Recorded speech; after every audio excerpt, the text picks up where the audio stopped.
नमस्कार, मैं संजय मग्गू और देश रोजाना पर यह समय है प्राइम टाइम का। आज के प्राइम टाइम में जो खबरें हिस्सा बनी हैं उनमें मुख्य हैं राजनीति की बात तो होंगी ही होंगी। तो प्रदेश की राजनीति की बात है जिसके अंदर आप ये सोचने को मजबूर हो जाएंगे कि आखिर राजनेता मौसम की तरह रंग क्यों बदलते हैं। बात मॉनसून सत्र की भी होगी। मॉनसून सत्र वैसे तो शीतल होना चाहिए लेकिन ये गरमाया हुआ सत्र है। और बात वो भी होगी कि विदेशों के अंदर भारत का डंका बज रहा है। तो सबसे पहले नज़र दिन भर की सुर्खियों पर। मणिपुर का मुद्दा पूरी तरह गुरमाया हुआ है। विपक्ष के अंदर विरोधी दलों के नेता आज काले कपड़े पहनकर संसद में पहुंचे।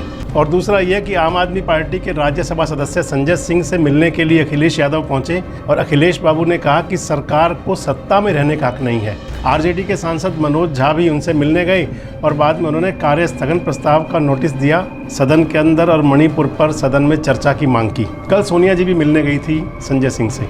तीसरी राजस्थान से है कि जहां सीकर में प्रधानमंत्री गए थे और उन्होंने प्रधानमंत्री जी ने लाल डायरी के बहाने गहलोत सरकार को घेरा है। इसके साथ साथ उन्होंने विपक्ष पर निशाना भी साधा है और ये कहा है कि कुकर्म को मिटाने के लिए इंडिया नाम रखा है, यानी कि इंडिया चर्चा में है। बिहार में बिजली कटौती को लेकर आंदोलन कर रहे लोगों पर गोलीबारी हुई है, पुलिस फायरिंग हुई है, 2 लोगों की मौत हुई है और इस पर भारतीय जनता पार्टी ने नीतीश सरकार पर सवाल उठाए हैं। दिल्ली में ट्रांसफर, पोस्टिंग और ऑर्डिनेंस बिल पेश होगा सोमवार को।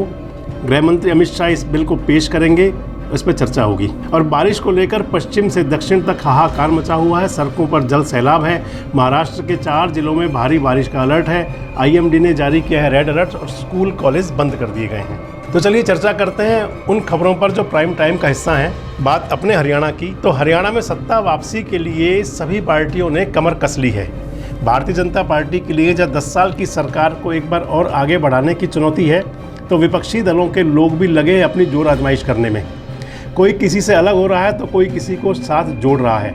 इस बीच देश की सत्तारूढ़ पार्टी यानी कि भारतीय जनता पार्टी ने हरियाणा में तिरंगा यात्रा शुरू करने का कार्यक्रम रखा है। बीजेपी का मेगा प्लान है 2024 का।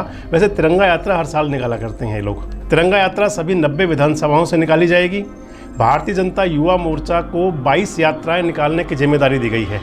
इसके अलावा हरियाणा प्रदेश के बीजेपी अध्यक्ष ओम प्रकाश धनखड़, पार्टी के प्रदेश प्रभारी और त्रिपुरा के पूर्व मुख्यमंत्री बिप्लब कुमार देव ने महिला मोर्चा को भी शामिल किया है तिरंगा यात्रा के लिए। और 14 तिरंगा यात्रा निकालेंगी भारतीय जनता पार्टी की महिला कार्यकर्ता। पार्टी की तरफ से कहा गया है कि इन यात्राओं में प्रदेश स्तर के पदाधिकारी, मंत्री, विधायक, सांसद सब शामिल होंगे। यात्रा की तैयारियां पूरी कर ली गई हैं। 7 अगस्त से यात्राओं का आगाज़ होगा और 15 अगस्त तक सभी 90 विधानसभाओं को यात्राएं पूरी करने का लक्ष्य दिया गया है। आपको बता दें कि मुख्यमंत्री सिटी, सीएम सिटी जो है उसमें भारतीय जनता पार्टी की ये तिरंगा यात्रा निकालने की जिम्मेदारी महिला कार्यकर्ताओं को दी गई है। इसके अलावा इस तिरंगा यात्रा में ओबीसी मोर्चा को 14, अनुसूचित जाति जनजाति मोर्चा को 16 और अल्पसंख्यक मोर्चा को 1 तिरंगा यात्रा निकालने की जिम्मेदारी मिली है। यानी कि सभी मोर्चों के कंधों पर कोई जिम्मेदारी है तिरंगा लेकर चलने की। तो अब इस यात्रा का क्या फ़ायदा होगा यह तो आने वाला समय बताएगा। लेकिन इंडियन नेशनल लोकदल की अपनी एक जो परिवर्तन यात्रा चल रही है उसका कितना फ़ायदा हो रहा है या नहीं हो रहा, चर्चा उसकी भी करते हैं। दरअसल इंडियन नेशनल लोकदल ने पानीपत ज़िले में परिवर्तन यात्रा निकाली थी। पूरे हरियाणा में चल रही है, अब पानीपत पहुंची थी। तो इंडियन नेशनल लोकदल के जो परिवर्तन यात्रा के पुरोधा हैं अभय सिंह चौटाला, उन्होंने भारतीय जनता पार्टी के 4 जिला परिषद सदस्यों यानी कि 4 पार्षदों को हरा पटका पहनाकर इनेलो में शामिल कर लिया। अब चारों ही पार्षद वापस बीजेपी में जा रहे हैं। 24 घंटे के अंदर पलट गए हैं और उन्होंने झटके में पटके को उतार दिया है। चारों ही पार्षदों ने पार्टी ज्वाइन करने का खंडन किया है और बाकायदा एक प्रेस कॉन्फ्रेंस की है और उसमें कहा है कि उनके साथ धोखा हुआ था। पार्षद जो बने हैं, चारों जो गए थे इनेलो में, वो कह रहे हैं कि वे कार्यक्रम में शामिल होने के गए थे लेकिन अभय चौटाला ने उन्हें इनेलो का पटका पहना दिया। आपको बता दें कि इन 4 पार्षदों के साथ ही बीजेपी के किसान सेल के मीडिया प्रभारी को भी पार्टी ज्वाइन कराई गई थी और अभय चौटाला ने इन सभी नेताओं की तारीफ़ों के पुल बांधे थे। कहा था कि हर रोज़ कहीं ना कहीं कोई ना कोई पार्टी में शामिल होता है लेकिन सही मायने में भविष्य के नेता ये पढ़े लिखे पार्षद हैं। नेता में जो होना चाहिए, नेताओं में जो खूबी होनी चाहिए वो सब इनमें है।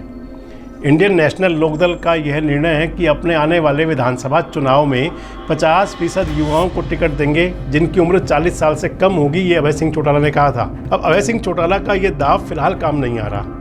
भले ही इंडियन नेशनल लोकदल का साथ छोड़कर बीजेपी वाले वापस जा रहे हैं, लेकिन बीजेपी में कोई और शामिल हो ही रहा है। हम बात कर रहे हैं सिरसा के विधायक गोपाल कांडा की। जब उनसे पूछा गया कि क्या वे एनडीए में शामिल होंगे तो उनका जवाब था कि आज दुनिया भर में भारत का डंका बज रहा है। एनडीए को उनका बिना शर्त समर्थन है और आज पूरी दुनिया में प्रधानमंत्री मोदी के नेतृत्व में एनडीए सरकार भारत को बुलंद कर रही है। कांडा साहब ने साफ तौर पर यह भी कहा कि हरियाणा लोकहित पार्टी एनडीए के साथ है और प्रचंड बहुमत के साथ देश में एक बार फिर से एनडीए की सरकार बनेगी, मोदी साहब प्रधानमंत्री बनेंगे। उन्होंने ये सारी बातें गुरुग्राम में कही थी अपने साथियों के बीच, और ये भी कहा था कि अब सिरसा के विकास कार्य और सेवा के कार्यों में तेजी आएगी। हालांकि आपको ये बता दें कि इस दौरान बीजेपी का कोई बड़ा नेता या विधायक उन्हें बधाई देने नहीं पहुंचा। गोपाल कांडा ने बिना नाम लिए अपने विरोधियों पर भी निशाने साधे और ये भी कहा कि कुछ विरोधियों ने इस मामले में जनता को बरगलाने और झूठ परोसने का काम किया था। खैर, कांडा साहब बरी हो चुके हैं और इस समय पूरे फ्लो में है राजनीति के। तो ये तो बात राजनेताओं की। वैसे राजनेताओं को मौसम वैज्ञानिक कहा जाता है, इसलिए कहा जाता है कि वे हवा का रुख साध लेते हैं। अब बात देश की करते हैं और देश की बात होगी मणिपुर के साथ। मणिपुर को लेकर हर रोज हंगामे की भीड़ चढ़ रही है संसद। भले ही सरकार ने विपक्ष के अविश्वास प्रस्ताव के नोटिस पर अपनी मंजूरी दे दी हो, लेकिन मामला अब भी गरमाया हुआ है। विपक्ष के नेता जो हैं, विपक्षी सांसद हैं, आज संसद में काले कपड़े पहनकर पहुंचे, यानी कि काले लिबास में आए। तो पीयूष गोयल ने निशाना साधा और ये कहा कि सब कुछ काला है। सुनिए पीयूष गोयल क्या बोले। ये काले कपड़े पहनने वाले लोग समझ नहीं पा रहे हैं, इनका कल भी काला है, आज भी काला है और भविष्य भी काला है। काले कौवे भी इन पर आकर्षित होने लगते हैं। लेकिन शायद जिन बेटियों के इंसाफ को लेकर सड़क से लेकर संसद तक हंगामा मचा हुआ है, उन बेटियों को तो हमेशा से ही खुद के लिए इंसाफ की मांग रही है, क्योंकि हम आपको वो खबर बता रहे हैं जो हम सभी को सोचने पर मजबूर करती है। भले ही देश हो या प्रदेश, सभी जगह बेटी बचाओ बेटी पढ़ाओ की बात तो होती है, लेकिन हम बेटियों को बढ़ाने के कितने प्रयास करते हैं इस पर नहीं होती। हम बेटियों का कितना सम्मान कर रहे हैं, उन्हें कितना बचा रहे हैं, इस बात का सच्चाई से कोई लेना देना नहीं होता। बेटी बचाओ बेटी पढ़ाओ के नारे का धरातल पर कोई असर दिखाई नहीं देता। साल 2023 की पहली छमाही में ही सेक्स रेशियो बिगाड़ने का डाटा सामने आया है, खासकर उस प्रदेश में जहां से प्रधानमंत्री साहब ने नारा दिया था बेटी बचाओ बेटी पढ़ाओ का। आपको याद होगा एनडीए की पहली गवर्नमेंट के अंदर पानीपत से प्रधानमंत्री जी की रैली हुई थी और वहां से उन्होंने कहा था कि बेटी बचाओ बेटी पढ़ाओ।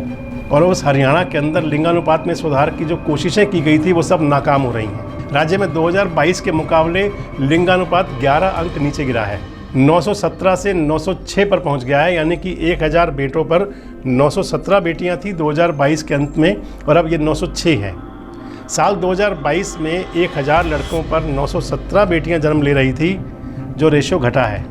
चिंता का विषय है ना। अगर पिछले 6 महीने की बात की जाए तो प्रदेश के जिन 8 जिलों में सेक्स रेशियो सबसे कम हुआ है, उनमें से 7 जिले एनसीआर के क्षेत्र में आते हैं, यानी कि दिल्ली के आसपास, यानी कि पढ़ा लिखा एरिया, यानी कि विकसित एरिया।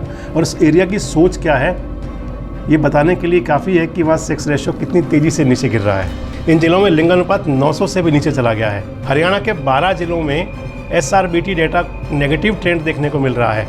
खबरें ऐसी भी हैं कि राज्य में अंतर्राज्यीय, यानी कि राज्य के बाहर, यानी कि हरियाणा से बाहर तक ले जाकर अवैध अल्ट्रासाउंड रैकेट चलाए जा रहे हैं, जो सरकार की कोशिशों को नाकाम कर रहे हैं। लेकिन नारी तो वो मातृशक्ति है जो खुद दुखी रहकर भी दूसरे को खुश करती है। तभी तो भारत के डंके को भारत की बेटी फलक विदेशों में बजा रही है, जिनकी फिल्म चंपारण ऑस्कर की दौड़ में शामिल हो गई है। यूएस, ऑस्ट्रेलिया, फ्रांस सहित कई देशों के बीच भारत से अकेली इस फिल्म को स्टेट एकेडमी अवार्ड के सेमीफाइनल में पहुंचाया गया है। कई देशों से 1700 से ज़्यादा फिल्मों का नॉमिनेशन इस अवार्ड के लिए हुआ था। भारत की फिल्म चंपारण मटन ने सेमीफाइनल में अपनी जगह पक्की कर ली है। Film and television institute of India के रंजन कुमार के निर्देशन में बनी इस फिल्म में फलक ने एक्टिंग की है। चंपारण मटन नाम की दुनिया भर में मुजफ्फरपुर और बिहार के साथ देश का डंका बजा रही है। बेटी फलक के लिए और इस फिल्म के लिए हमारी शुभकामनाएं हैं कि वे इस अवार्ड को जरूर जीतें। चलिए आज के प्राइम टाइम में इस अच्छी खबर के साथ आपसे इजाज़त लेते हैं। कल फिर मुलाकात होगी आपके साथ कुछ उन मुद्दों के साथ, कुछ उन खबरों के साथ जो रखती हैं आपसे सरोकार। तब तक आप अपना बहुत ध्यान रखें। नमस्कार, शुभ रात्रि। हमारे साथ जुड़े रहने के लिए देखते रहिए देश रोजाना का यूट्यूब चैनल, सब्सक्राइब कीजिए। साथ ही देश रोजाना की खबरें सबसे पहले देखने के लिए प्रेस कीजिए बेल आइकन।